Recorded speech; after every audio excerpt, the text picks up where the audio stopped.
ጮቻችን ከሰዓቱ አበይት መረጃዎች ጋር እኔ ደረጃ ሀብተወልድ ነኝ። ጀነራል ተፈራ ማሞን ጨምሮ የሸዋና የሌሎች አካባቢ ፋኖ አመራሮችን ለመያዝ ወይም ለመደምሰስ በሚል በአማራ ክልል ሰሜን ሸዋ፣ ምስራቅ ጎጃምና ምዕራብ ወሎ አካባቢዎች የስልክና ኢንተርኔት አገልግሎት ተቋርጦ ዘመቻ ተጀምረዋል። በተለይም በይፋት፣ መንዝ፣ መርሃቢቴ፣ ወግዲ፣ ከለላ፣ ሸበል በረንታ፣ ደጀንና ባሶ ሊበን ገጠራማ አካባቢዎች አገልግሎቱን በማቋረጥ የፋኖ መሪዎችን ለማደን ትናንት ማለዳ አንስቶ ብዛት ያለው ሰራዊት ወደየስፍራዎቹ መሰማራቱ ታውቋል። በተለይ በሸዋ ግንባር እጅግ በርካታ ሰራዊት ነው የተሰማራው ጀነራል ተፈራ ማሞን መያዝ አለብን በሚል።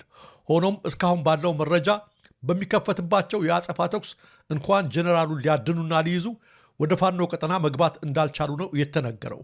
በዛሬው ዕለትም በተጠቀሱት አካባቢዎች ኢንተርኔትና ስልክ እንደጠፋ፣ ተጨማሪ ሰራዊት እየገባ መሆኑን የሚናገሩት የአይን ምስክሮች በአጎራባች ያሉ የፋኖ ኃይሎችም ወደየስፍራዎቹ ስማቸውን መጥቀስ በሚያስፈልጉ አቅጣጫዎች ተወርረው ሽፋን ለመስጠትና ኃይል ለማዛባት እየተንቀሳቀሱ መሆናቸውን አረጋግጠውልናል። በአውደ ውጊያው በፋኖ የተሸነፈው የብልጽግና ሰራዊት ወግዲ ወረዳ ውስጥ ከ35 በላይ ንጹሐንን በከባድ መሳሪያ መግደሉና ማቁሰሉ ተሰማ። ወግዲ ከጫፍ እስከ ጫፍ የሐዘን ዳስ ጥላ እያነባች ትገኛለች። እንዲሁም ጀነራል ተፈራ ማሞን ለማደን በሚል ከትናንት ጧት ጀምሮ የአገዛዙ ሰራዊት በሸዋ ኢንተርኔትና ስልክ በማጥፋት የመጀመረው ዘመቻ በርካታ ንጹሐን ሰለባ መሆናቸውም ታውቋል።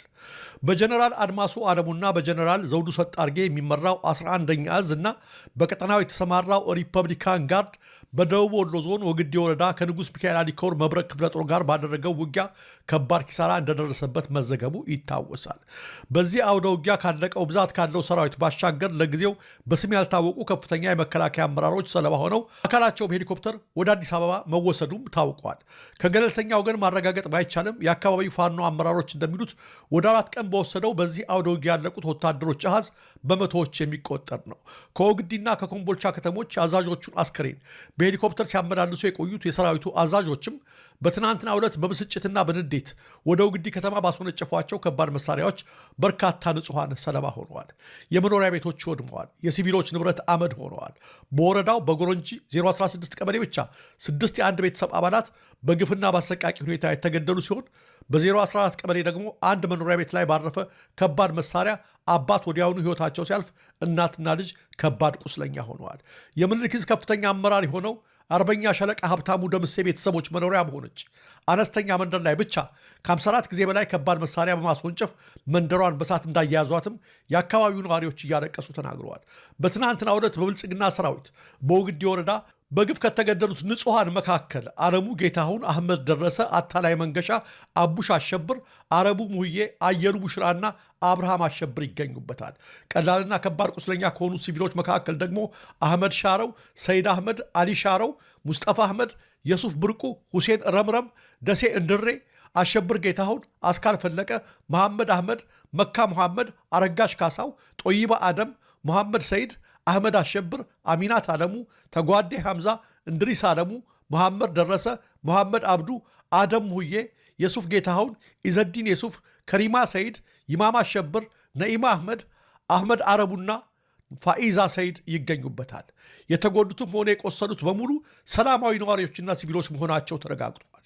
በከባድ መሳሪያ ጭፍጨፋው ከ40 በላይ መኖሪያ ቤቶች መውደማቸውንም የወግዲ ነዋሪዎች በምስል አያይዘው የላኩት እጅግ አሳዛኝ መረጃ ያመለክታል። አዎ ተመልካቾቻችን፣ አድማጮቻችን አብይ አህመድ ትናንት ኮምቦልቻን ሲጎበኙ እዛው አጠገባቸው በወግዲ በተፈጸመው የከባድ መሳሪያ ጥቃት ወደ 30 የሚጠጉ ንጹሐን ተጨፍጭፈዋል። ከመካከላቸው 6ቱ ወዲያውኑ ሕይወታቸው ሲያልፍ እንደሰማችሁት፣ ቀሪዎቹ በከባድ ሁኔታ ቆስለው በሞትና በሕይወት መካከል እያጣጣሩ ይገኛሉ። ከሟቾቹ መካከል በጎረንጅ ቀበሌ የሚኖሩ የአንድ ቤተሰብ አባላትም በሙሉ ይገኙበታል። በሰው ላይ ከደረሰው እልቂት ባሻገርም 40 መኖሪያ ቤቶች እንደተቃጠሉ ሰምታችሁታል። በወግዲ መንደሮች ላይ ይህን ያህል የከባድ መሳሪያ ጭፍጨፋ የተፈጸመውም ባለፉት 5 ቀናት በወረዳው በተደረገው አውደ ውጊያ ከፍተኛ የመከላከያ አዛዦችን ጨምሮ እጅግ ብዛት ያላቸው ሰራዊት በማላቁ ነው። ወግዲ ከጫፍ እስከ ጫፍ የሐዘን ዳስ ጥላ እያነባች ነው። የጥቃቱ ሰለባ የሆኑት በሙሉ ሲቪሎች ናቸው። ስም ዝርዝራቸውና አድራሻቸውን እንደሰማችሁት ነው። የንጹሐን ደም እንዲሁ ፈሶ አይቀርም። ዋጋ የሚከፈልበት ቀን ይመጣል። ሌላ ምን ላለን? በአሁኑ ሰዓት ላይ ምንም ማድረግ አለመቻል ያማል። ወገኖቼ ነፍስ ይማር። ተመልካቾቻችን፣ አድማጮቻችን አሁን ስቱዲዮ ከገባን በኋላ የደረሰን መረጃ አለ። በተለያዩ አማራ ግንባሮች የኢንተርኔትና የስልክ አገልግሎት ተቋርጦ የፋኖ መሪዎችን ለመያዝ ወይም ለመደምሰስ አፈናው መጀመሩን ገልጸንላቸዋል። ቀደም ባለው ዜና በተለይ በሸዋ እየተደረገ ያለው ዘመቻ ተባብሶ መቀጠሉ በዛሬው ቀን አሁን ደርሶናል መረጃ። ከትናንት እስከ ዛሬ ድረስ እስካሁኑ ሰዓት ድረስ ስቱዲዮ እስከምንገባበት ሰዓት ድረስ ሄሊኮፕተሮች 22 ጊዜ በመመላለስ ኮማንዶዎችን አራክፈዋል።